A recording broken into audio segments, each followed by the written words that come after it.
Can you hear me?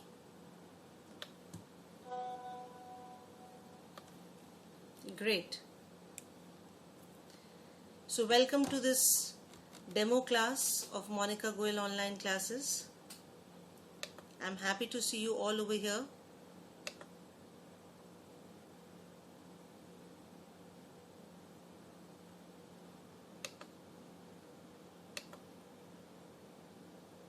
Thank you so much, Gaurav.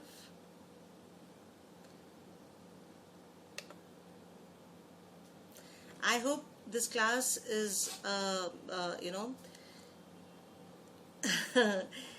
thank you so much, Tilaka, and I'm also happy to, see you all over here after a break. And I think the breaks are also required because otherwise we don't know how important we are for each other, isn't it? So now, starting with the demo class for the new students. We have some of you who are new in this particular setup. I hope you're comfortable. We have a chat box over here where you have to write all your queries. We do not provide any audio or video facility to the students because it leads to otherwise a lot of chaotic kind of a situation. But we do give you an audio control in case of exam preparatories and in case there is any query which is very, very pertinent and it has to be discussed on an audio mode only. So I hope I am clearly audible and you can all see me. In case you have any audio connectivity issues, etc., you can check your internet connectivity in the topmost bar, where your name is getting displayed and there is a connectivity symbol which says that what is your level of connectivity in the class.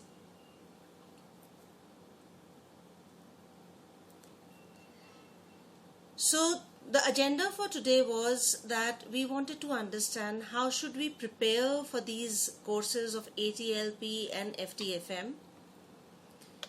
But before we do that, let me just give you an introduction about myself and about what we have been doing in these classes. Basically, I am a practicing company secretary and I have been teaching this FTFM and Atlp as subjects for last 8 years now. My job as a teacher is not to spoon feed you. My job is I'll just come to Gaurav's query after a minute. But what I'm trying to say is that as a facilitator, as a teacher, I just try to generate your interest in the subject so that you want to study the subject. And at the same time, I'm always there to tell you, to guide you as to what are the important areas for examination and prepare you for, these two papers which are considered to be the only two practical papers in the CS professional examination. Coming to Gaurav's query, the quality shows excellent, but sometimes your video or audio is being interrupted. See, from my side, the audio and video quality is excellent, but yeah, it is the video is getting interrupted, at certain situations. So I hope as the class will progress, things will settle. So I was telling you about myself. Then we have been also, being very fortunate in our classes for having a consistently good, results for the CS students. Most of our students have been able to qualify as company secretaries, and there are a lot of them now, in the pool of company secretaries who have been a part of Monika Goel online classes. We have students from all over the country, and we have also students from out of the country like Saudi Arabia, Dubai, etc. There are many students who have passed out from Monika Goel online classes, whether they are from Kerala or they're from Bangalore. We've got students from rather all parts like Mumbai. We have students from Faridabad, from Delhi. We have students from Kota, from Ludhiana. So I think all parts of the country we have had the students, and they have been getting benefited by these classes. As I said, we only cover Atlp and FTFM courses. Now, starting with the reason why you are here and what is the objective that we wanted to discuss today. See, the thing is that, as I said, we are going to discuss only the two papers. FTFM is a paper in module 2. Now, in this particular paper, this paper covers, it's a very elaborate paper in the sense that it covers a wider spectrum of topics. The first is, we have the first 6 chapters which come from financial management, where we talk about the 3 basic decisions in financial management: the dividend decision, the investment decision, and the financing decision. And thereafter, in order to take these 3 decisions, we need to understand the concept of cost of capital, which is covered in your 4th chapter. Thereafter, working capital management is an important topic in financial management. So when we talk about the areas, the first 6 chapters, and the first chapter is nature and scope of financial management.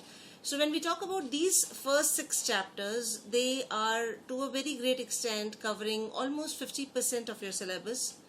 Not very difficult areas if we plan our study in a proper manner and keep on practicing the concepts. It's not a very, very difficult area.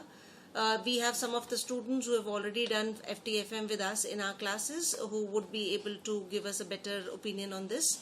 So financial management is almost covering 50% of your syllabus. The remaining 50% is covered under financial services, treasury management, project management, security analysis, derivatives, and foreign exchange management. Out of these 6 areas like financial services, treasury management, project management, security analysis, derivatives, and foreign exchange management, the last 3, that is the security analysis and portfolio management, derivatives and commodity exchanges, and foreign exchange management, are again the 3 practical areas which cover again almost around 35 to 40% of your question paper, right? So the remaining 10 to 15% is covered by financial services, treasury management, and project management, from where of late we have been getting only theory questions. So this particular paper, as I said, is you can divide it into 3 parts. One is financial management, which covers the first 6 chapters, out of which the first chapter is a theory chapter, that is nature and scope of financial management.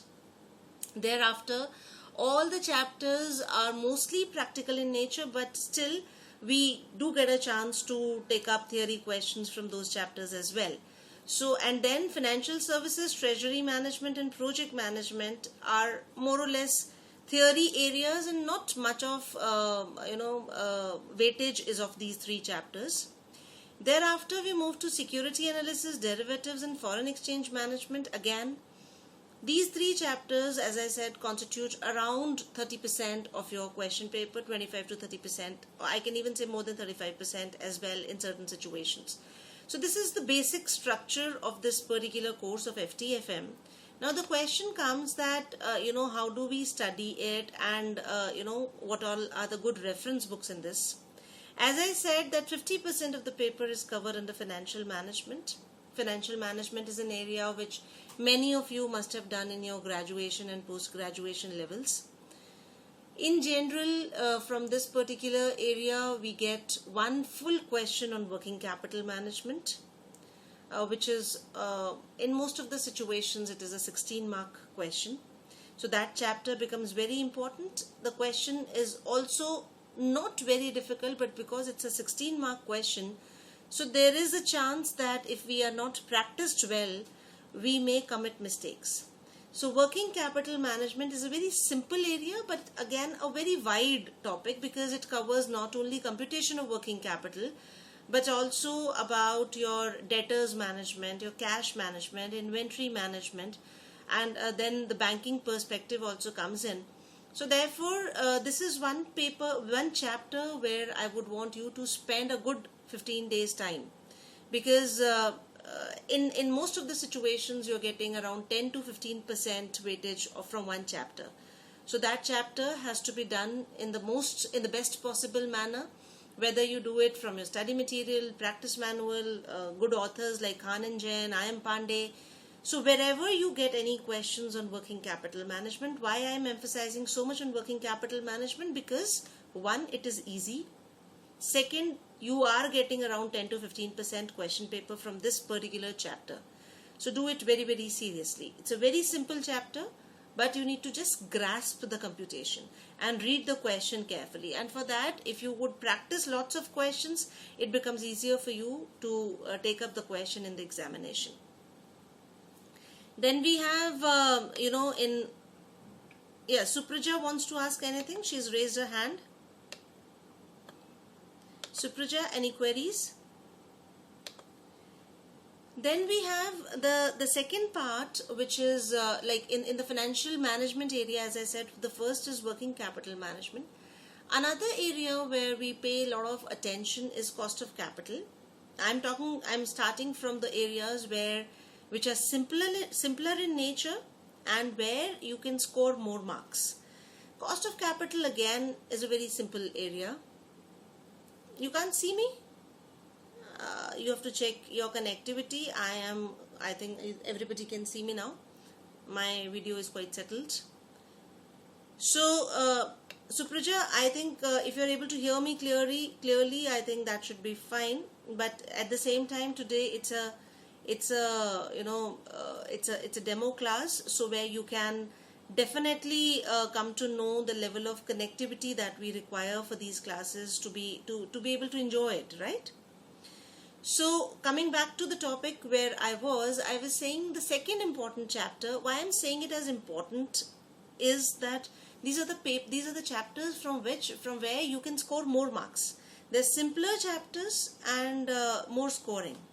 Second, as I said, is cost of capital. It's a basic chapter, and it's not sure that you would be getting a question from this chapter, but in 3 out of 5 question papers you would get a practical question on cost of capital.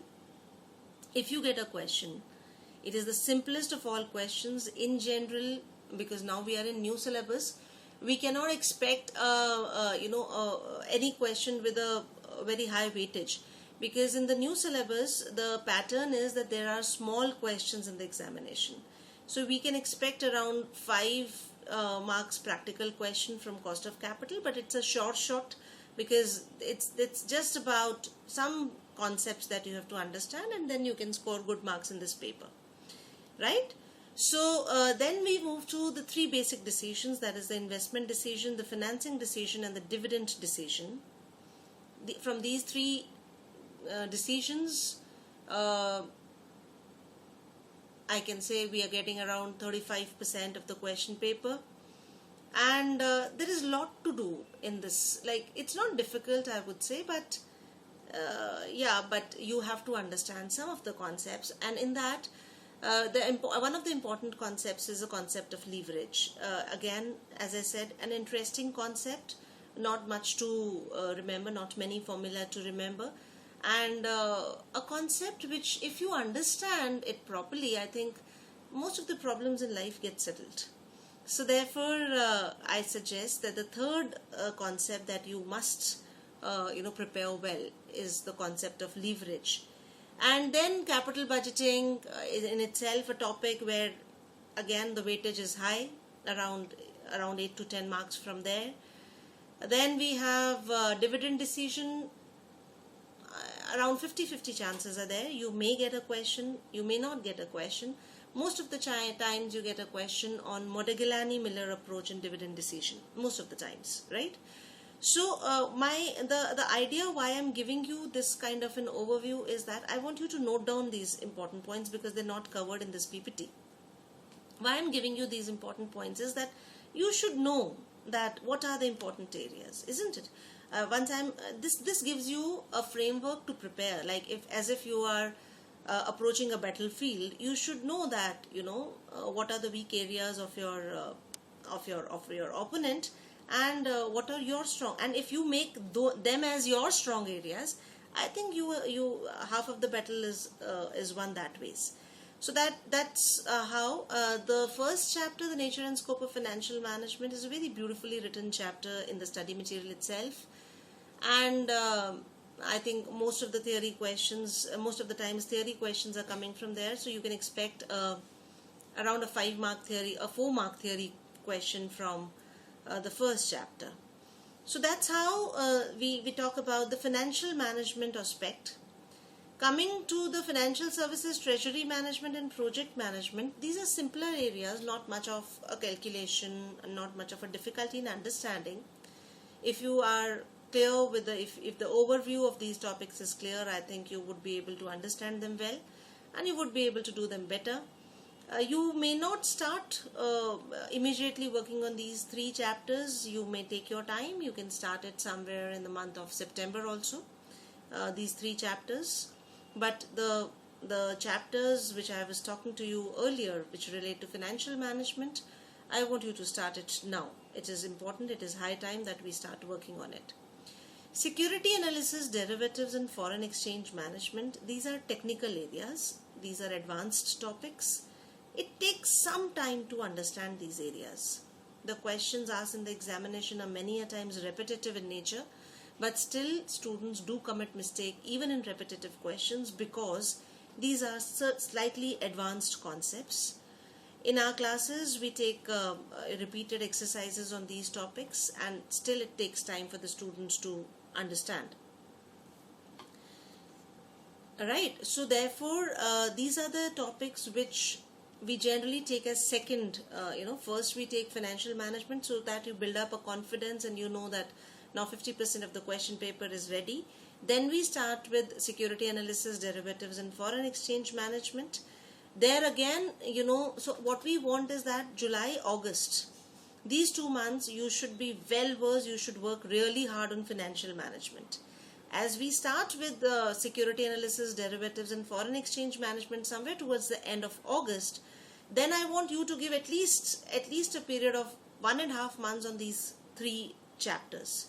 So because they cover around 35 to 40% of your question paper, and as I said that in the new syllabus you're getting small questions. So all the concepts are asked in the examination. You cannot have any kind of a selective study, and therefore you should know how you are going to prepare each and every chapter for the examination. So is any questions, anybody so far? If I'm going very fast, you can stop me. You can, anything that you want to say, because we have got many new students here. So if I'm going fast or if I'm talking very fast, you can stop me. Is it going fine? Are you able to understand what I'm trying to say?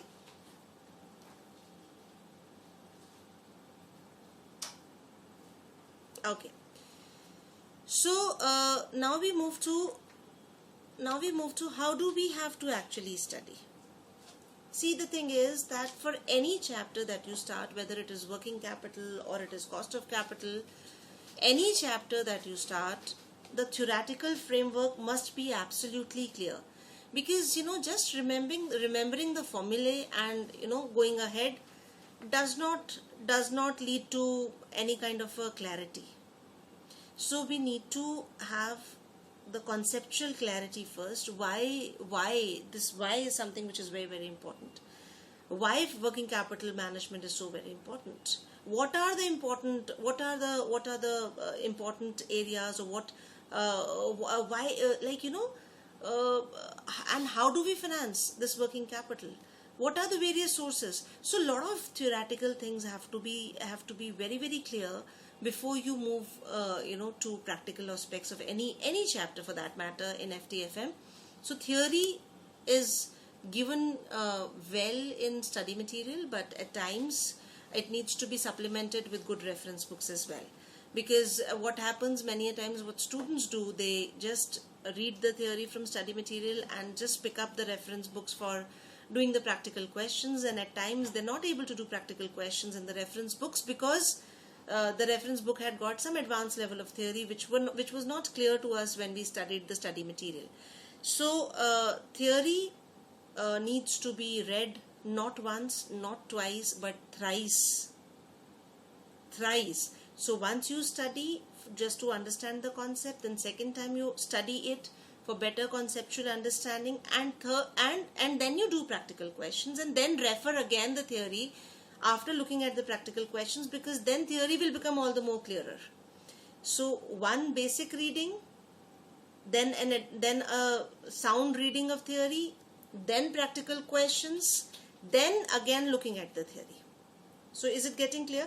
Why I'm emphasizing so much on theory? As I said, that the foundation becomes stronger if the theoretical concept is clear. Second, if I choose to do theory questions in the examination, I'm playing a safe bet, because though in the theory questions the examiner would not give you more than 50% marks in any situation, howsoever best way of writing it can be, you would be able to score only 50% marks. But still, in a practical question, I may score even a 0. Right? So that is why I emphasize a lot on theoretical clarity. And once you have the theoretical clarity, I'm very sure that the practical question also becomes very, very easy. So therefore, you have to understand the theory, then understand the formulae, and then apply the formula in a given question, right? And while you're practicing the questions, at least for the important concepts, practice as many. I'm coming to the reference books, Shivam.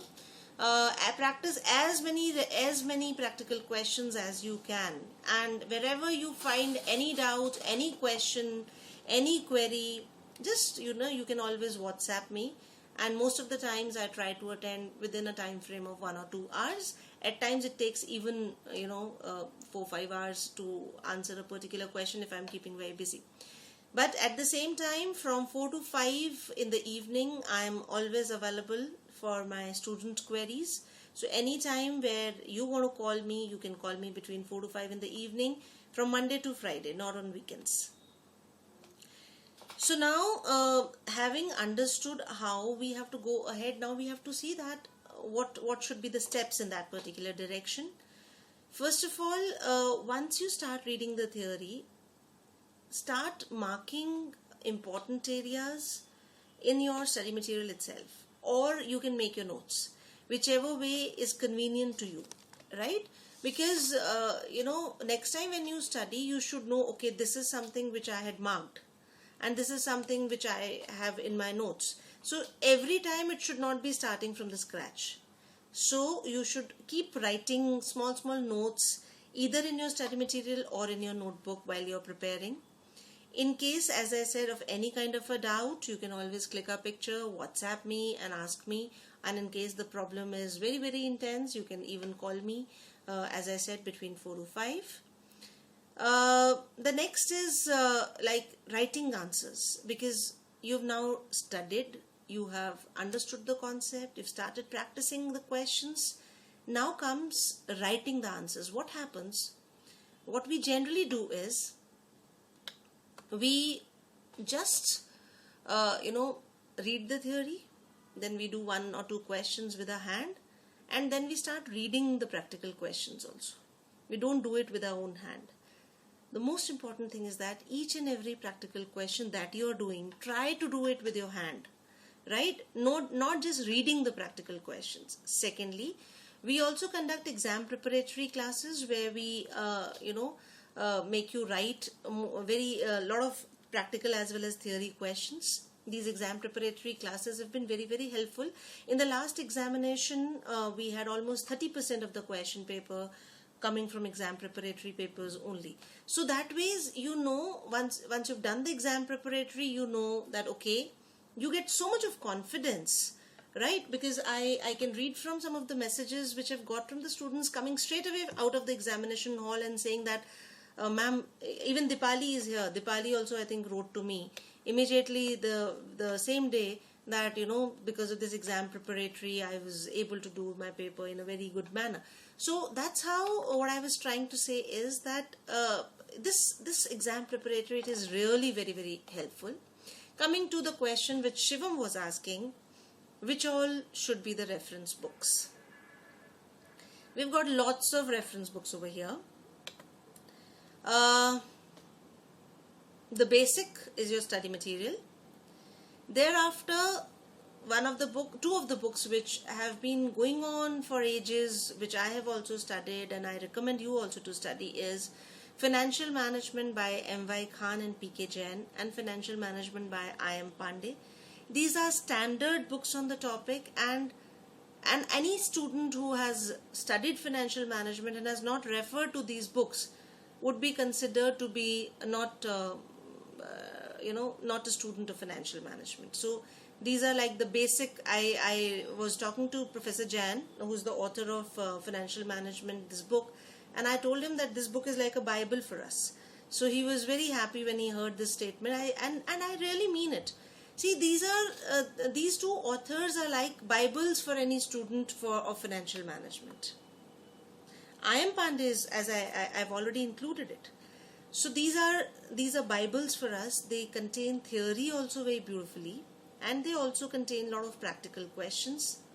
So these are two basic books which I'm saying.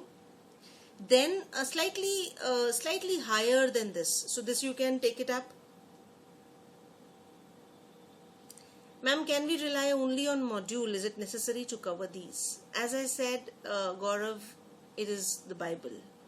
So I would not leave you without referring to these books. Whether you take it for a period of 10 days or 15 days from a library and just look at these books. Because, I want you to fall in love with the subject, and the module itself will not do that purpose. So those who have been passionate about the subject, these are the people who have written these books, and that these authors would develop. So I don't want you to buy these many books. Just get in touch with a good library, and every library, even a graduate college library, will also have I.M. Pandey and Khan and Jain. They would be having multiple copies of it. So even if you're not looking at a postgraduate college, any college will have these books, and I recommend that you should at least, if not advanced level books, these are the two basic books. But if you really want to read the subject and if you really are very passionate about it, then the next level book is Strategic Financial Management by Dr. J.B. Gupta. This book is mostly referred by CA students, so I do not recommend it straight away, but it's a good book. And if you really want to do good work, then this is the second best books, best of all the books. Then there are two good books on derivatives and security analysis and portfolio management. Security analysis and portfolio management, as I said, is a technical area, and Fisher and Jordan have explained this very, very beautifully. But as I said, that if I am expecting too much from you, and if you are finding it that why ma'am is telling me to refer to so many books, then I can say that if time permits, just read the first chapter of this book. And if not able to do it, then also it's fine. We will cover some part of it in our notes as well. But if possible, if you are really keen in learning, just look at the introduction. If you're moving in any kind of a bookshop and if you come across this book, and if you're a student of financial management, just glance through the book. Why I say glance through the book is basically this ways you tend to understand that okay, this can be also a way of looking at things, right? So again, a very, very good author, Fisher and Jordan, have explained the concept in a very simple language. And the next and the last is, okay, I've not taken a book on foreign exchange markets, but okay, no issues, not giving you too many of them. And the last is Options, Futures and Derivatives by Hull. I would not say that you must read this book.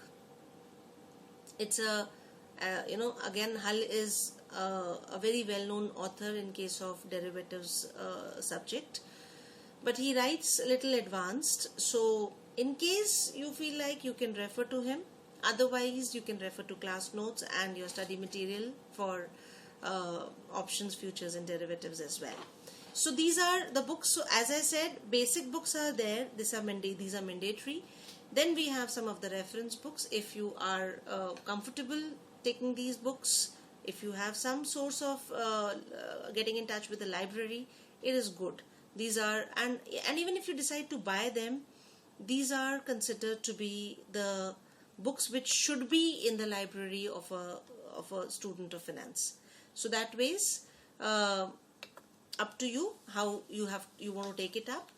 If you just want to study through the module, that is also a good idea, not a bad idea, but the kind of confidence that should come will not be there.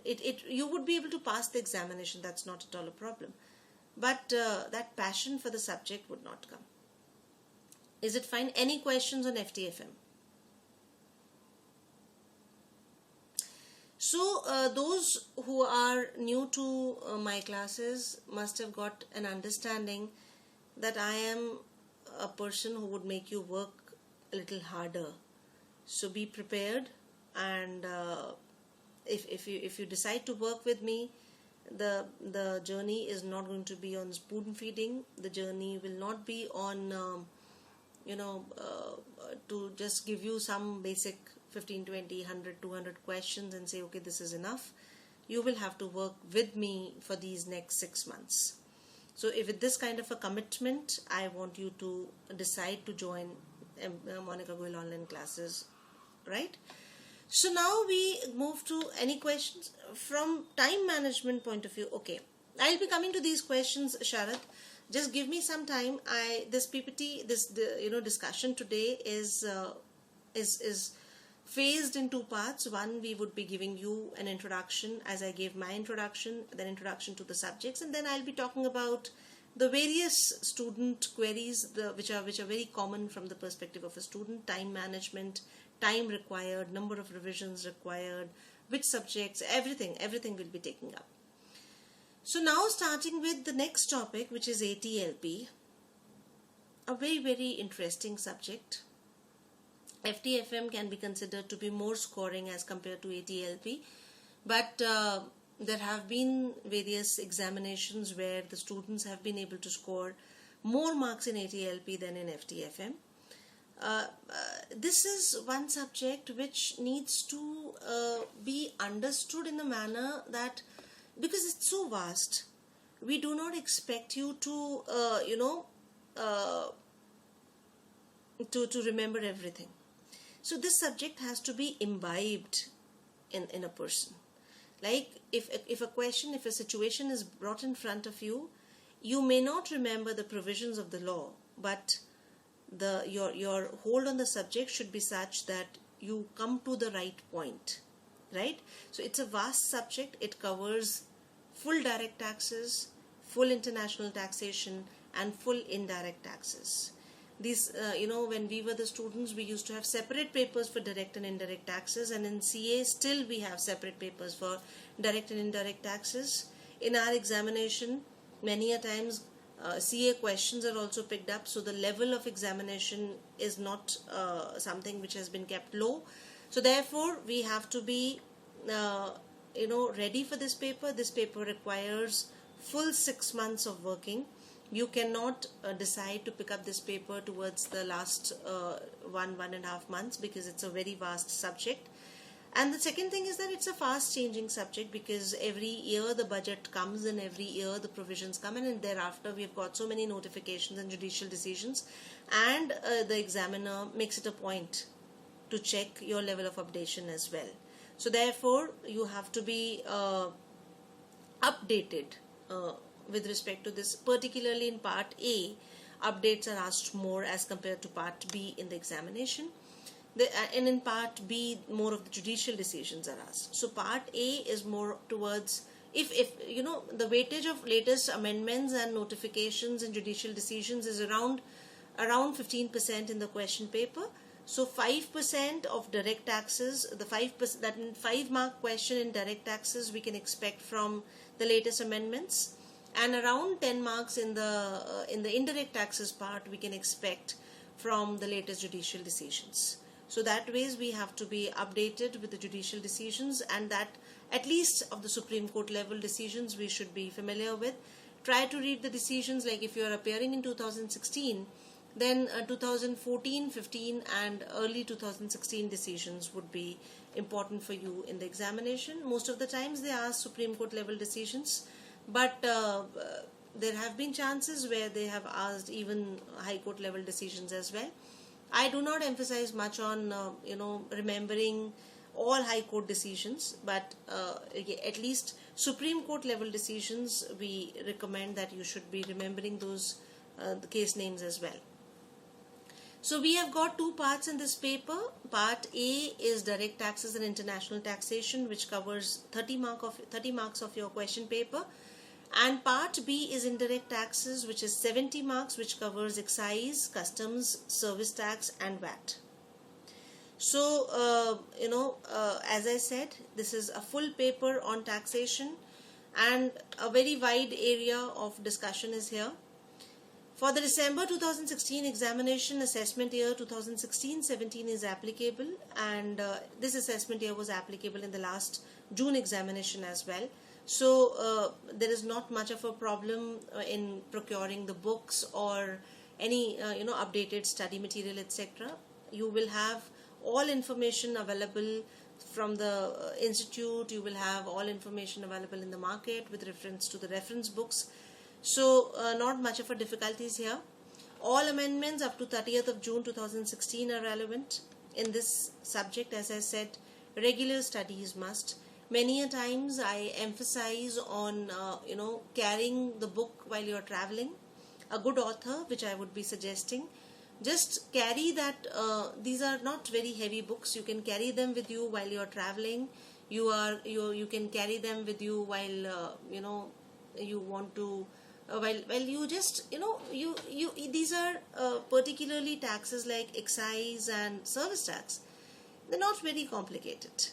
All that you need to do is that you need to just read them again and again so that you're able to remember the provisions. So for that, I do not want you to cram things. I want you to read them again and again as and when you get time. So on one fine day while you're going to your office or you're traveling to some of the friends' place, just read the concept of manufacture. And I still remember I was traveling between Delhi and Chandigarh and I read the concept of manufacture, which I so beautifully liked. And I still remember these become your memories also, that okay, such a beautiful concept you studied while you were traveling from one place to another. So that's how those who travel every day, they can keep the book with them and keep on reading one concept or the other while you are traveling. For others, I generally suggest, if you are most of the times at home, while you go off to sleep, before that, at least read one concept of indirect taxes every day. And that is how we're going to prepare this topic. It should not be cramming up. It should not be, and it's very simple. But yes, a lot has to be remembered. So therefore, it cannot be left for last minute. You have to read it regularly. Once a topic will be introduced in the class, you have to read it from your study material. Thereafter, you have to check the reference books and then read it from the reference books. In this paper also, you will have some practical questions, which will be particularly one question. At times, they ask from direct taxes, if at all they ask. There can be one small question from transfer pricing in practical questions area. That is also not very sure that they would be asking, but at times, like maybe 1 in 5 examinations, they do ask a practical question on transfer pricing. In the indirect taxes side, they ask practical questions on valuation of excisable goods from valuation of excisable goods, then SSI exemption, SENVAT credit. These are the favorite areas from where minimum 10 mark paper you can expect from the practical question side. Similarly, in service tax, you can expect one question on calculation of service tax, computation of service tax liability, whether it is a total question on, it can be a question from taxable event or it can be a question from mega exemption notification, whichever way. So one practical question from service tax and 1 or 2 practical questions from excise. Then from customs, you generally get a theory or a case study. Very frequently asked in customs, and not very difficult cases, but you should be well versed. From value-added tax, you get a practical as well as a theory question. So on VAT also, you are getting a question on computation of value-added tax. Again, a very simple area. So VAT is a very simple area which I can say that you can study anytime, and it would not take you more than 2 days, 2 to 3 days to understand it. Now that GST is also in the pipeline, so you should have a basic idea of what GST is all about. And in general, a short note on GST is being asked in the examination. Again, prepare well for exam preparatory, because this is one particular subject which has to be regularly studied, and after studying it is very important to write down, because if you write it down then it registers in your mind, and you know your mistakes as well. And in this paper I have also seen there have been certain students where, because I take 2 rounds of exam preparatory, so they say that the mistake that they committed at the first round was the same mistake that they committed at the second round as well, but then it is settled that the mistake is not going to continue. So there is a scope of mistake even after the exam preparatory as well. So this is where you have to be very, very thorough with the concept, because the level of knowledge expected in the examination is of a professional.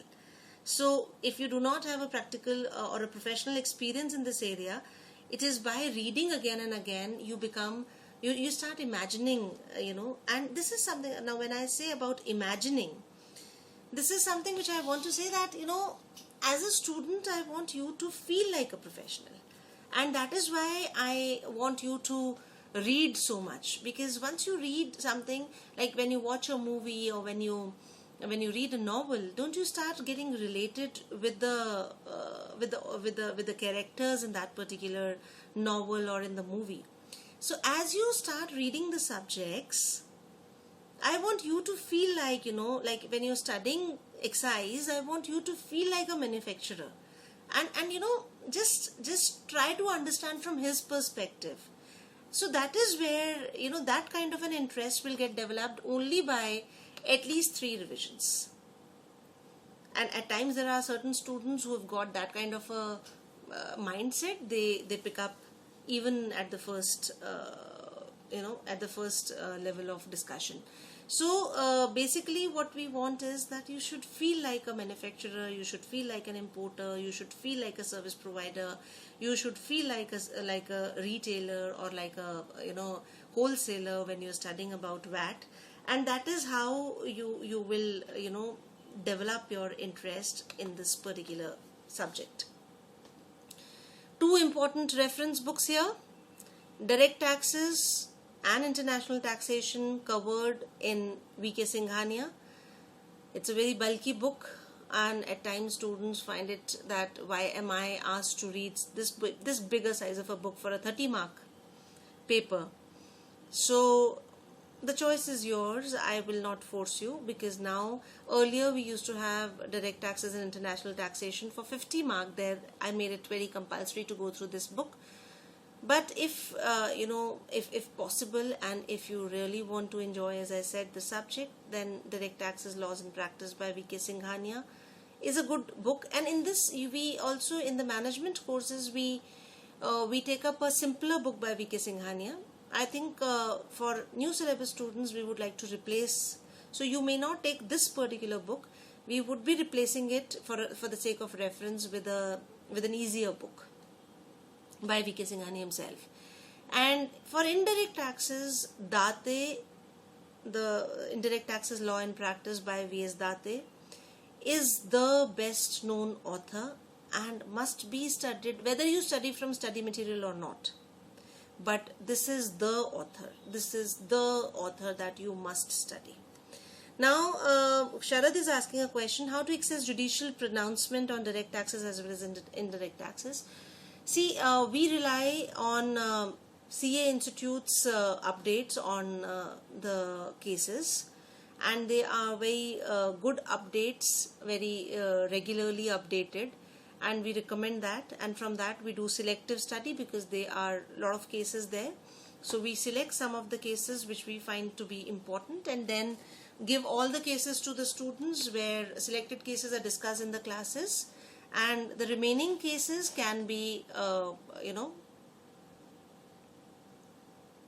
yes, both part 1 and part 2 of V.S. Date, both of the parts. Part 1 is service tax and part 2 is customs and excise. Okay, so can we go further? Now, having understood the basics about the subject, we now move to tips and tricks to clear the examination. How do we actually, and this has also been developed with, with the help of Avni Mishra, who was our CS exam topper. So the first is that when you have to start your study, for any subject for that matter, the first tip is that you should buy a scanner. Why? Because the scanner contains the weightage of each and every chapter.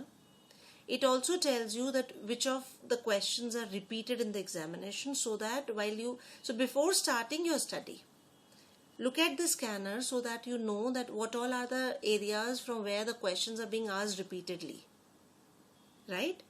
So the first thing, as I said, is to get a brief idea from the scanner, and then look at the theory questions which have been repeatedly asked, so that you can mark it in your study material. Okay, this is the question which has to be prepared with full accuracy. Even if I have to write it 2 times, I should write it, right?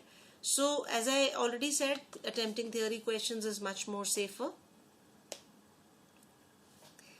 Second question, which is not very interesting for you to hear, is for those who are preparing for all the subjects at one go. See, when we prepare for all the subjects, for all 9 papers at one go, these days we have 8, I think. No, 2, 4 and 3, 7. So when you're preparing for 7 papers at one go, in that situation, okay, 9. Perfect, sorry. Ma'am, latest scanners are out by August, September. Shall we buy old ones or wait for new ones? No, you should buy old ones, and also at the same time look at the latest question paper. Because why should we keep on waiting for scanner? Scanner is the basic thing. And in case later on, I don't think so you'd need to again buy a scanner. Because if you have got the scanner which was applicable for June examination, you only have to update it with the June examination question paper, which is not a very difficult exercise to do, isn't it? So I want you to buy the scanner immediately and then start your study. Second is that if you're preparing for all the 9 papers together, you have to disconnect yourself to a very great extent from Facebook. You can be on social media like WhatsApp, but 1 month before the examination, you will have to close your WhatsApp as well. The idea is that you have to utilize your time. You have got just 8-9 months, and you're preparing for so many subjects at one go. So therefore, time management becomes very, very important, and we cannot, but if you're preparing for 1 module, or if you're preparing for 2 modules, you can still be active on the social media. Another tip which some of you might agree with, some may not, is that if you are able to get up early in the morning and start your studies, at that time your mind is fresh and you would be able to, but there are some students who say that no, they're more comfortable studying late in the night. Completely up to you. If you want to study late in the night as well, we suggest that take a small nap so that you're able to disconnect yourself from your day's tiredness and whatever fatigue is there, and then you're able to concentrate on your study. Any questions so far?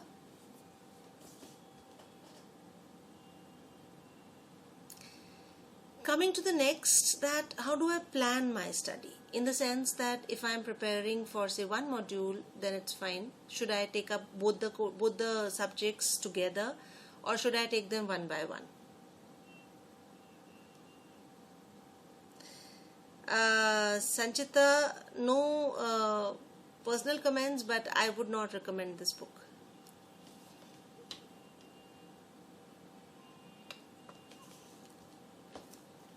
I have seen the book for a very long period of time. I did not come across the book, but when I came across the book, it is like, written in a very small font and a lot of questions and all that. I would not recommend this book. Okay, but you can, in case you already have the book, you can use it for practicing questions.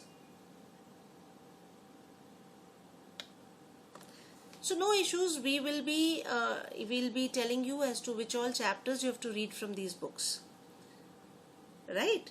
So in case you buy the books which are relevant for CA students as well, we'll tell you the limit up to which you have to study. So we would not take you beyond that limit.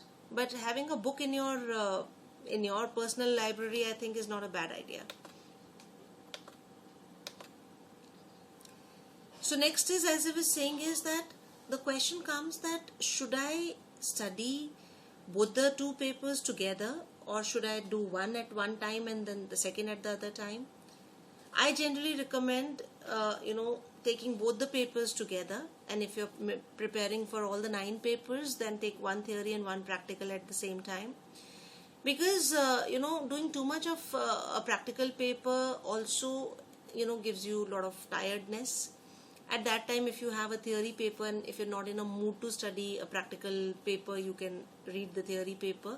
So at the same time, do 2 subjects, don't do one subject. It keeps the momentum going, and many a times when we just concentrate on one subject, there are students who say that I start feeling very panicked. Okay, how am I going to handle the second subject? So just try to manage your time in a manner that both the subjects are given some importance. It can be that you're doing one subject for 3 hours, another subject you're doing it for 1 hour only. But then at times the question comes that there are only 2 subjects which are practical in nature, FTFM and Atlp, and I've got 9 papers to do. Whether exercise manual can be helpful for preparation? Yes, of course it can be, but you have to be very careful, because in the sense that in exercise manual, many a times it is focusing more on the rules and forms and formats. We would not be requiring a lot of forms and formats. We should be sticking ourselves to the law and the rules, not beyond that. So up to that is fine with us. So as I was saying, is that there are only 2 practical subjects. So can I club these 2 papers with all the subjects? The answer can be yes also, but then it is not possible for you to study these 2 subjects only always. So you can tie up some subjects which are very diverse in nature, though both of them might be theoretical, but one can be application based, another can be theory based, right? So those kinds of, so try to read maybe more than one subject at one time. Then, having decided what to study, having decided how to study, having decided, having seen the scanner, now comes that now you've opened the books and you have to see that how to go ahead. Having opened your book, now you know from the scanner that okay, these are the important areas and these are the areas from where the repeated questions are being asked. While you're studying from the module or while you're studying from my notes, you have to make your own notes also.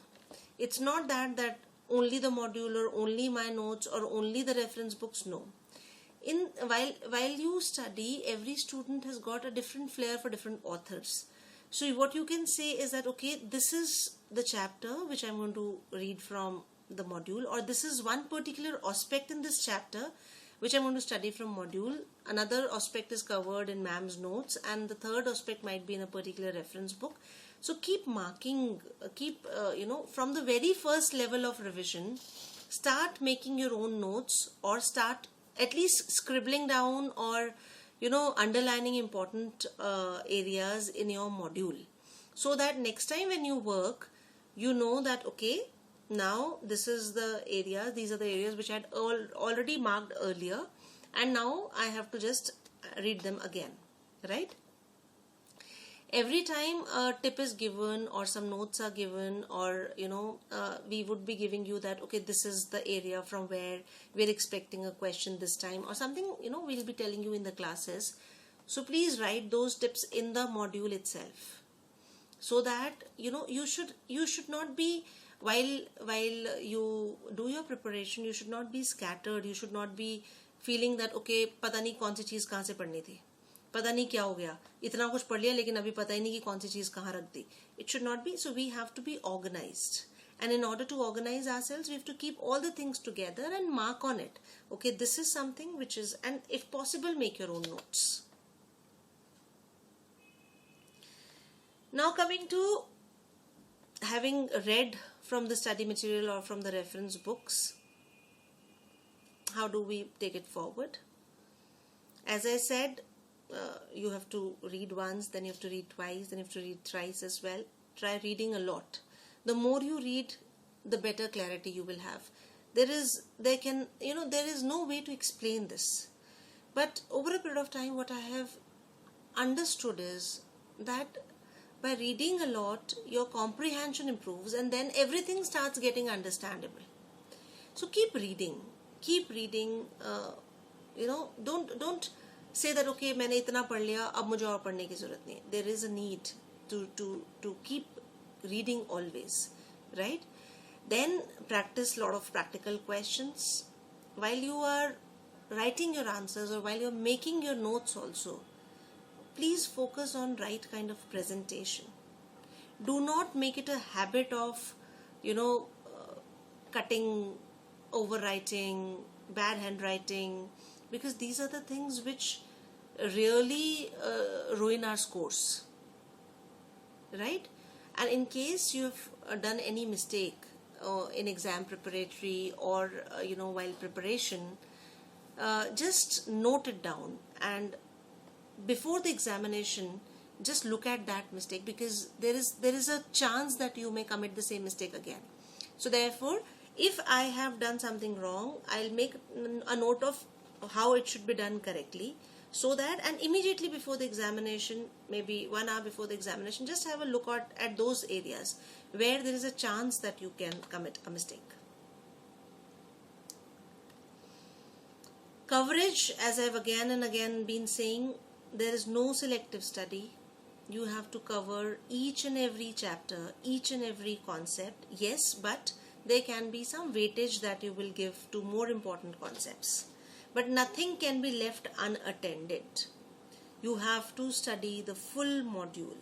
You have to cover the full syllabus, though you would be getting a choice in the examination, but we need a better choice. And that is why we want to cover the complete syllabus, right? So can I get some responses? I hope I'm not expecting too much. Are we all prepared to give this a kind of a commitment?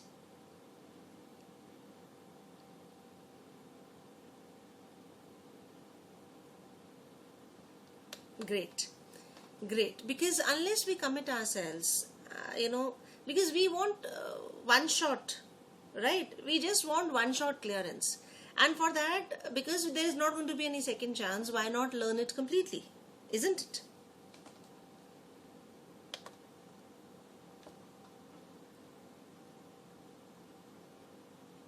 Thank you so much, Shivam.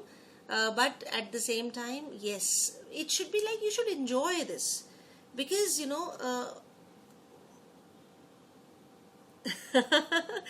yeah, Tilaka, very true. Basically, the thing is that this is something which I remember as a student as well. When you close your eyes, what do you feel? Don't you feel that you are a company secretary and you're attending to a client meeting, and you are you're giving a legal opinion, you are handling a portfolio of a lot of clients, or maybe you are handling a position, and can there be an excuse there? If there cannot be an excuse there, how can there be an excuse in the examination? Can there be any kind of a selective, do you have any choice there? The answer is no. So why? I am just looking for a better choice in the examination. I am not looking for a choice. I am just looking for a better choice. That okay, which of the two questions can I do better, right? And that should be the idea. Now, how many number of revisions we want? As many as you can do, but still minimum 2 revisions, ideally 3 revisions. Coming to theory papers, which is not my domain area, but many a time students say that, ma'am, if we are going to study Atlp and FTFM from you, how are we going to cover the theory papers? This is something which is a very common query which comes to me. Basically, my role there is going to be very, very limited, as I have, over a period of time, I can just play a role of a mentor there. I can tell you which all are the good authors, or I can give you a gist of the subject, but I cannot go beyond it. These are the papers which you have to study on your own, and for that, definitely good reference books would make the paper very, very simple and easy to understand. Many a times when you open the module, you feel it is to be too technical in nature, and you don't, feel that whether this is good enough for you. So what I suggest is that if you take good reference books which are given to you in the module itself, while you open the first or the second page where the syllabus is given in the module, the good reference books are also mentioned there. And once you start reading from these books, you will definitely become interested in the subject, and you've done the basics at the executive level as well. So it should not be difficult. So far as first module or the first group is concerned, you've got some interrelated papers there. Most of the papers are related to company law. So we suggest that you should first take up company law in that particular module, and then take company secretarial practice, and then the audit paper. So that ways you would be able to understand each and every paper clearly.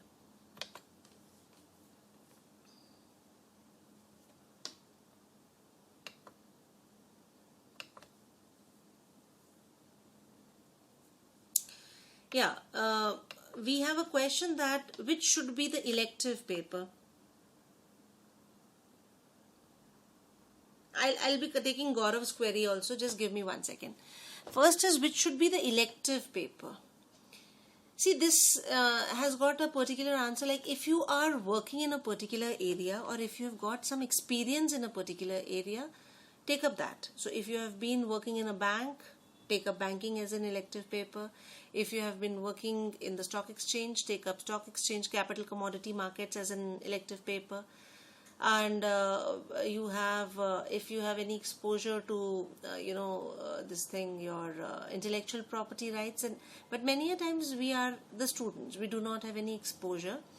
In that situation, I would say that intellectual property rights is a very safe paper. Most of the students have been able to clear the examination at first go with this paper. The reason is that in banking they have been, though the papers, capital, commodity markets and banking, they are considered to be very interesting.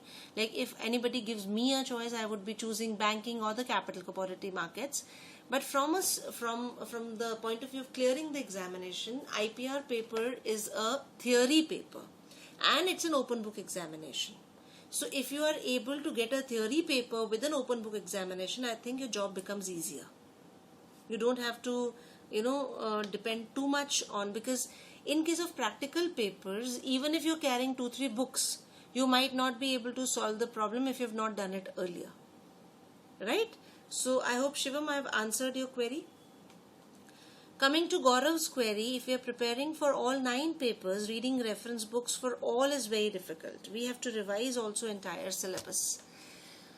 Yeah, Gaurav, actually, I understand your point of view, but still I would say that if not read everything from the reference book, but still, once you start reading from reference books, I feel the subject will become more interesting for you.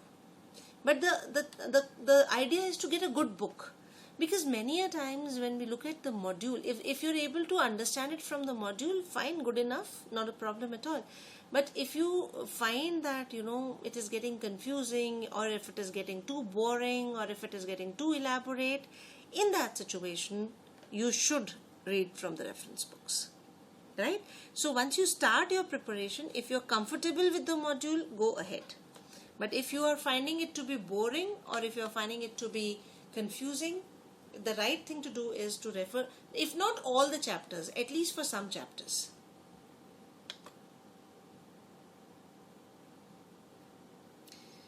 Now coming to the examination.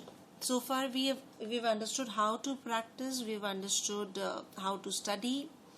Now the question comes that if, in spite of doing so much, after reading reference books, after doing so many practical questions, we come across a situation which is completely new in the examination. How do we handle that situation? This is a question which was asked to Avni also in her and in her examination. There was a 16-mark question in FTFM on capital budgeting, I feel. Yeah, on capital budgeting, where the information in the question itself was incomplete. So it became a panic for the students to how to handle that particular question, because of any chance the information in the question itself was incomplete, but it was not that incomplete that the question could not be attended to, but the students were not in a habit to take up a question without complete information. So what should we do? And if it is a 16-mark question, if it's a compulsory question, you have to do that question. You don't have a choice. You cannot leave any question unattended. This is something which is the basic idea. For any reason, we cannot leave any question, because leaving a question is a straight suicidal attempt, right? So what do we do in that particular question? First of all, do not take it as a first question. Take it as a last question. If you feel that the information is incomplete, or if you cannot handle it, first make the correct format, write the formula, and then start taking assumptions. Okay, if this particular element would have been this number, then my calculation is this, and if it would have been that number, then my calculation is that. The examination department takes this as a good attempt, and you are able to score marks, right? So do not panic. Even if after doing so much you come across a situation which is completely new, try to take it as a professional, because as a professional also, many a times in the examination you will come across a situation, and many a times in your practical experience as well, a client will ask you a particular question which you are not prepared for. So won't you handle that situation? Similarly, in the examination also, if a question comes, do not panic. Take it very, very, take it in the end, and take it in your best possible manner. The best way you can do it, right?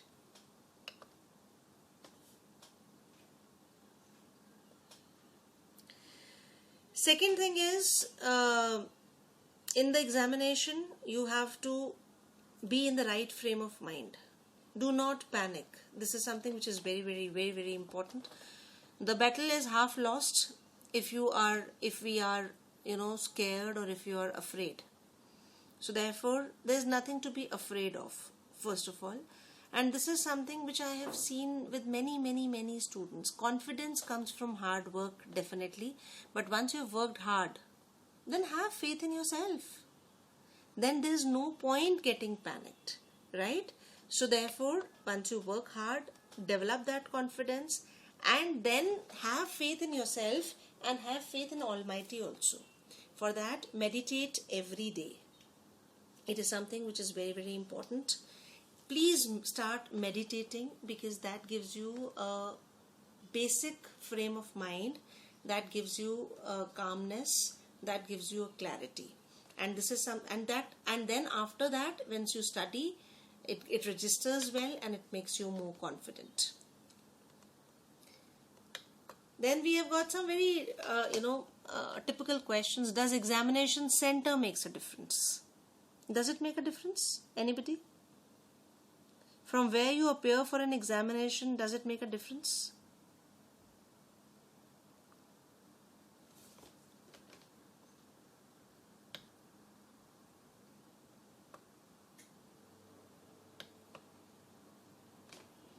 Can I have some more participation from the students who have been silent so far?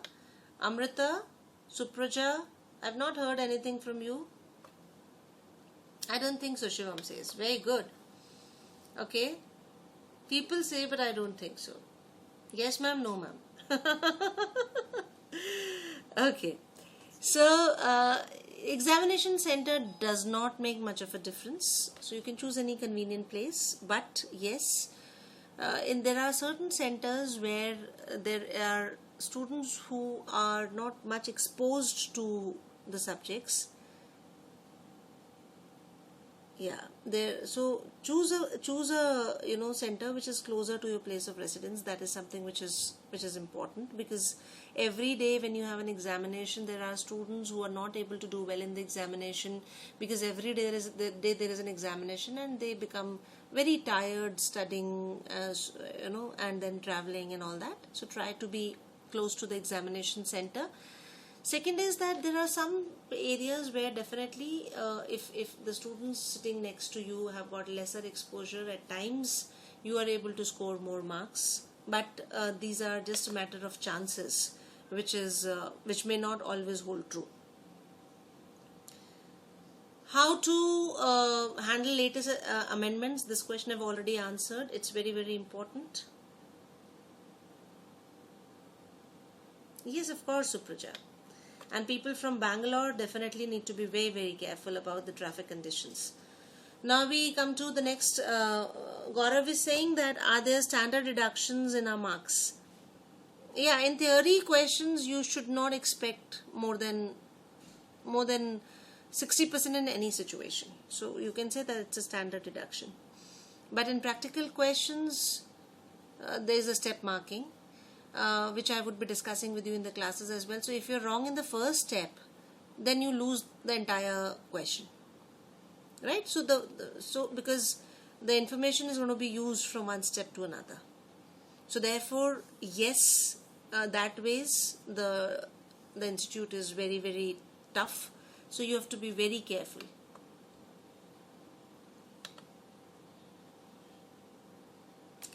Those students who are shifting from the old syllabus to the new syllabus, for them it's a new it's like a new style of question paper, though the contents might not be much different. In Atlp definitely service tax and value added tax will be added, but for the old syllabus students, you will not have any MCQs. You will not have any fill in the blanks in the new syllabus, and you would not have many choices also. So therefore there would be smaller questions. So therefore the method of the asking questions in the question paper has changed. Ma'am, I meant after our papers have been valued and marks awarded, do they make deductions? No. No,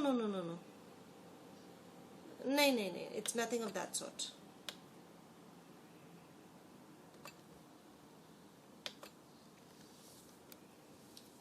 Generally not, but yes, in case they find that the graph is becoming very skewed, in that situation the copies are opened and then they are revalued, Gaurav.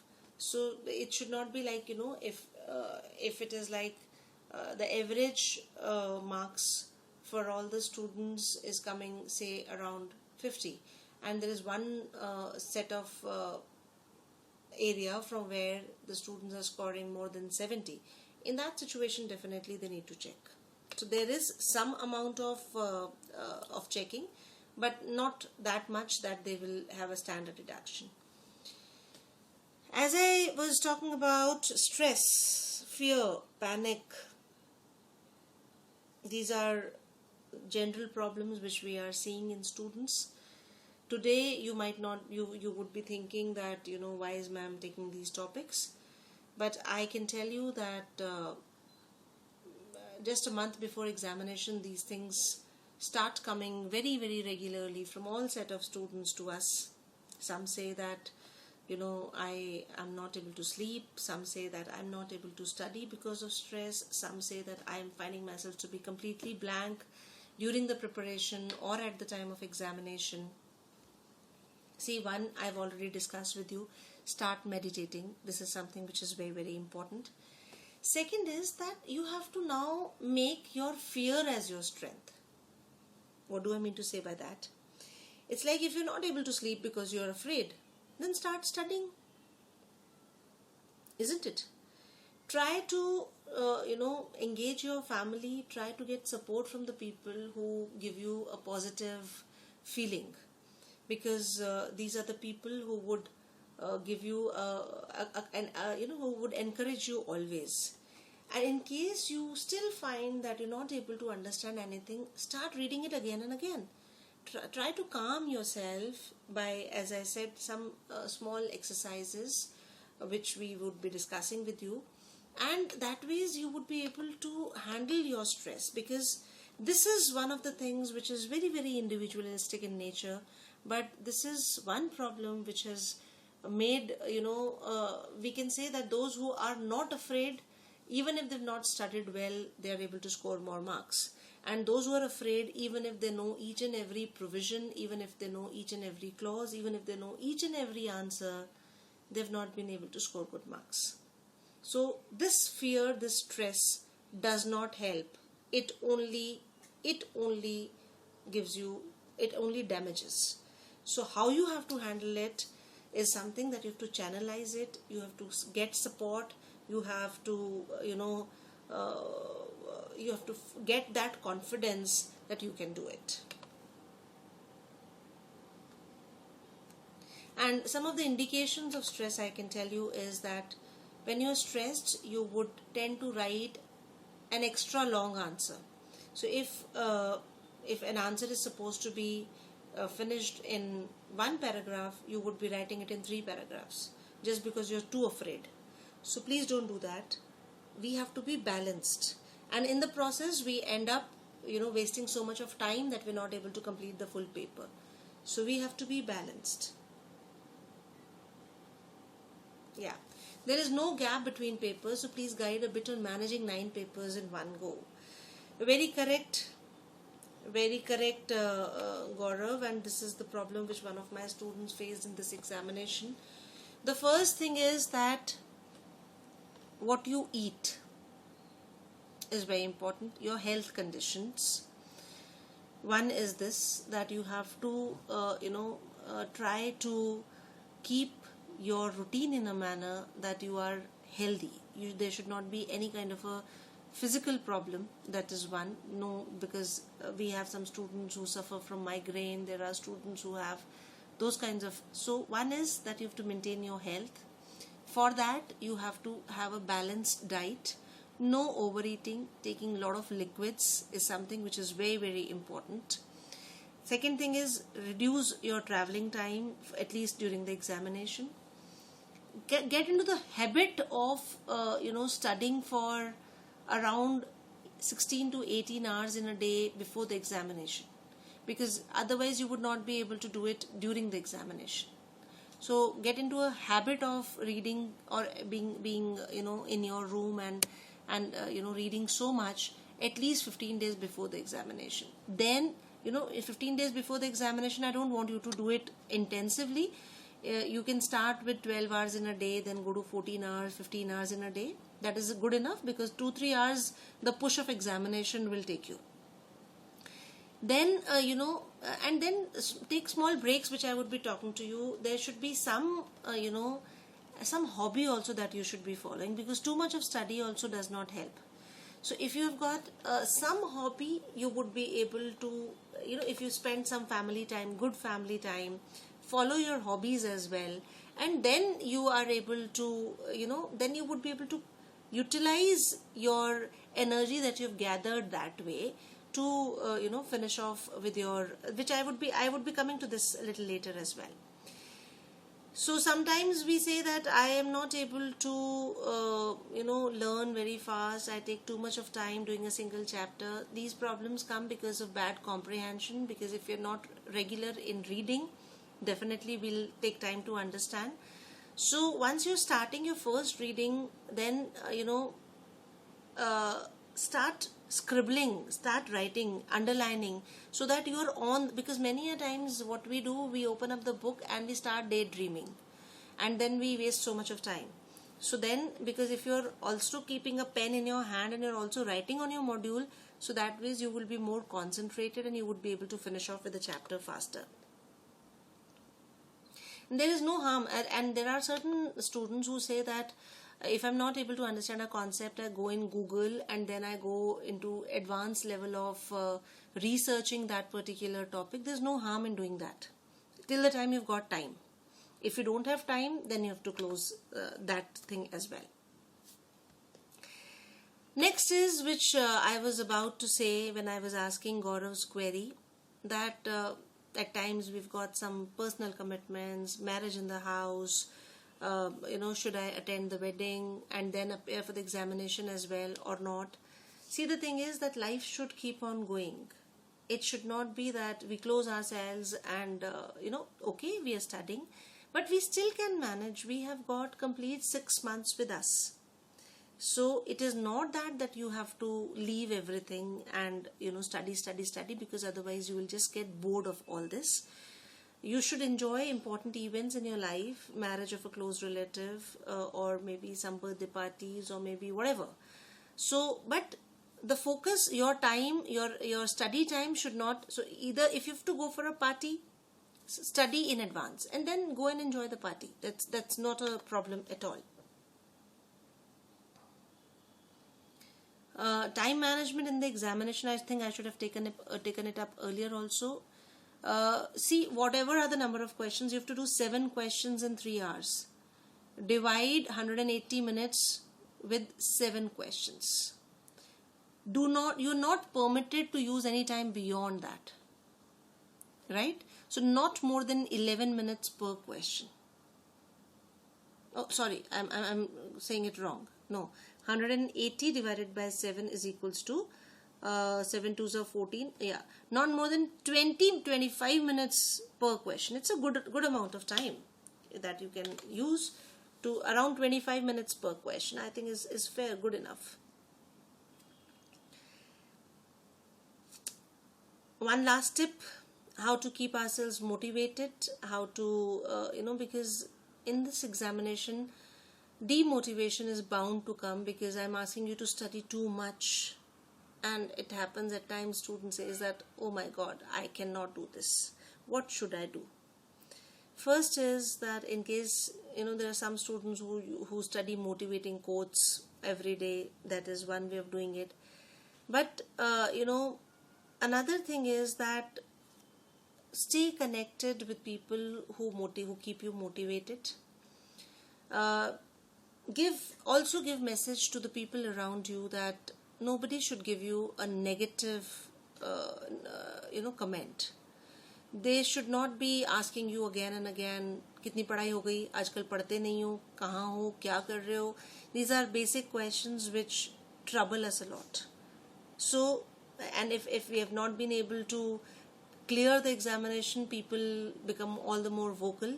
So in this situation, nobody should be given the authority to boss you. You should be getting that kind of a confidence. You should, you should not be, and the only way you can stop all this is to get the best of the results.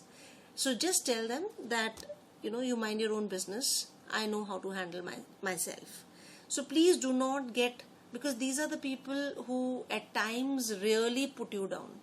There are different kinds of people in around us. There are some who would be keeping us motivated. There would be some who would be pulling us down. So try to be selective with the people, and at the same time give a very straight comment or give a very straight indication to those who can reduce your morale, to tell them to keep themselves quiet, right? So the last and the most important thing is that get the support from your family, because it is one of the biggest things.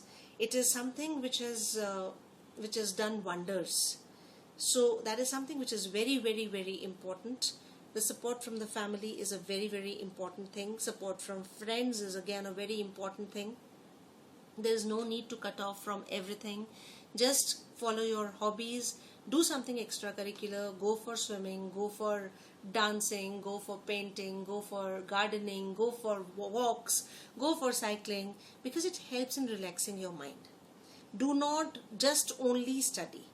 You can have your own style, but some part of extracurricular, some part of entertainment is also required. Nobody can study all the time. So therefore, what you have to do is you have to remain cool. The last thing which I have to say is remain cool. Set your timings, settle your schedule, and then stick to it. Try to stick to it. If at all there is some 10% here and there, it's okay, it's fine. Do not stress yourself too much. You have to eat well. Eat well does not mean overeating. Eat a balanced food. Drink a lot of water. Sleep well, because that will relax you, and then study well. These are the basic things which I wanted to say that you have to follow, and I'm very, very sure that and I've never seen anybody who has done a lot of hard work and has maintained himself well to have ever lost the battle. It is just that you have to be consistent, you have to be hardworking, you have to be passionate, and then you are going to be the company secretary. So that's not at all a problem. This is not something which is unachievable. It is something which is very, very simple. Nothing impossible about it. Yep. So now, any questions? Any doubts? Any queries? Anything that I've not been able to cover up?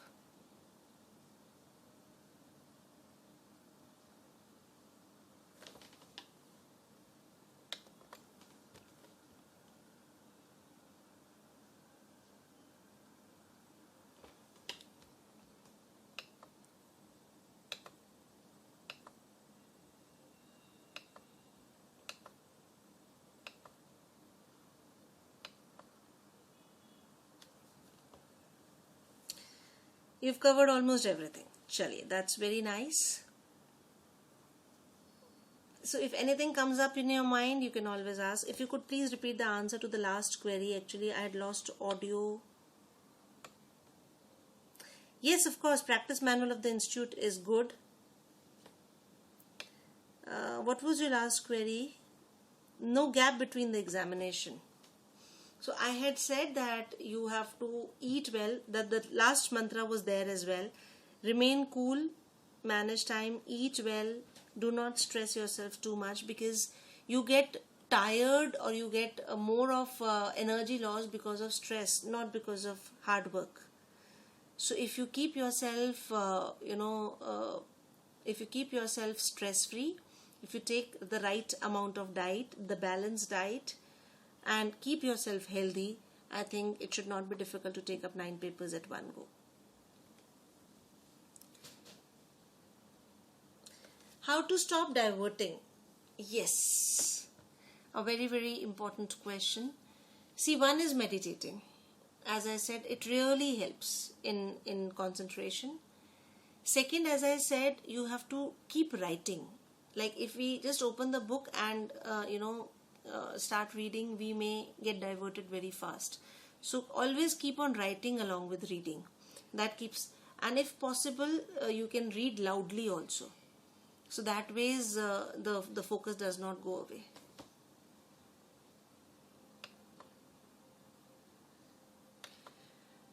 So for those who have not registered so far with the Monika Goel online classes, we have already shared with you the registration form.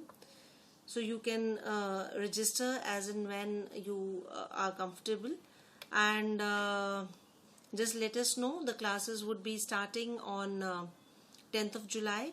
So as soon as we get your registration, we'll be giving you a link to attend to the past recordings and then the live classes.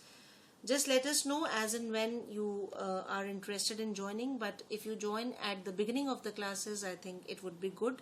Though you can join in the middle as well, because we are talking about the online classes where all the classes get recorded.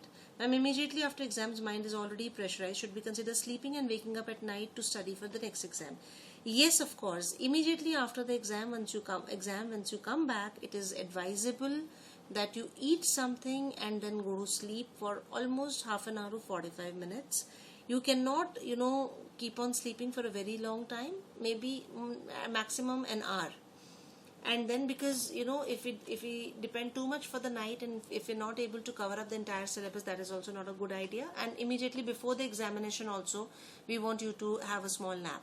So just sleep for some time, then start studying, take a break at the dinner time, and then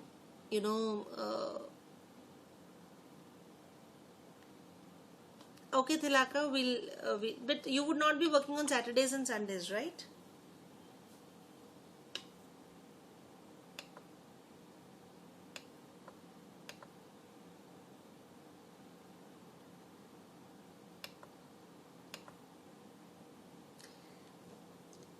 So we'll be keeping exam preparatories on Sundays in that situation.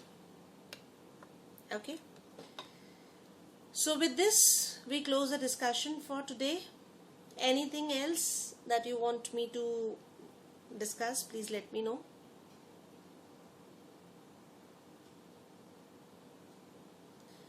How many hours of study or revision is ideal on the day just before the examination? Hours I do not know, that depends upon your previous preparation.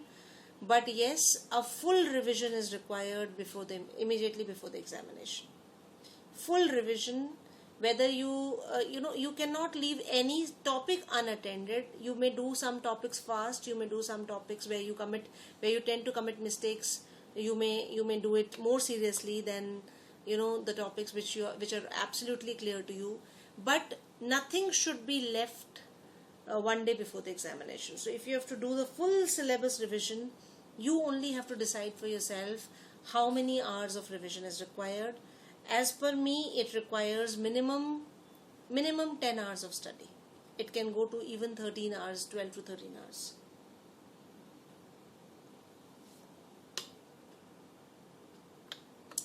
Because if we say there are around minimum 10 chapters, so 1 hour per chapter is something which is required. Some chapter might be, on an average, some chapter might require 20 minutes, another might require you 1.5 hours. So with this, bye-bye and good night to all of you.